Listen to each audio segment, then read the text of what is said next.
পাকিস্তানের তালেবান বন্দুকধারীদের গুলিতে মারাত্মক আহত মালালা ইউসুফজাই মৃত্যুর ঝুঁকি কাটিয়ে উঠেছেন বলে তথ্য প্রকাশ করেছে মালালার চিকিৎসক doctor Dave Roger.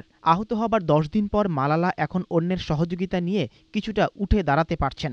Malala is still showing some signs of infection, which is probably related to the bullet track, some infection in the bullet track, which is our key source of concern. So to repeat my phrase from Tuesday, it's clear that she's not out of the woods yet. Having said that, she is doing very well. In fact, she was standing with some help for the first time this morning when I went in to see her.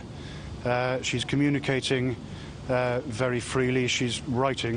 Malala এখন পর্যন্ত কথা বলতে পারছেন না, কারণ তার কৃত্রিম শ্বাস-প্রশ্বাসের নল খুলে নেওয়া হয়নি। তবে উর্দু ও ইংরেজিতে হাতে লিখে চিকিৎসকদের সাথে যোগাযোগ করতে পারছেন মালালা। তার জন্য উৎকণ্ঠায় থাকা সকলের প্রতি কৃতজ্ঞতা প্রকাশ করেছেন মালালা।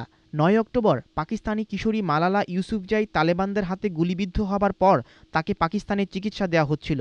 অবস্থার অবনতি ও নিরাপত্তার ঝুঁকি এড়াতে গত সোমবার তাকে ব্রিটেনে উন্নত চিকিৎসার জন্য স্থানান্তর করে পাকিস্তান সরকার। ঠিক কবে নাগাদ মালালা পুরোপুরি সুস্থ হয়ে দেশে ফিরবেন সে ব্যাপারে এখনও কোনো নিশ্চিত তথ্য জানায়নি কুইন এলিজাবেথ হাসপাতাল কর্তৃপক্ষ। তানভীর আহমেদ, ৭১, লন্ডন।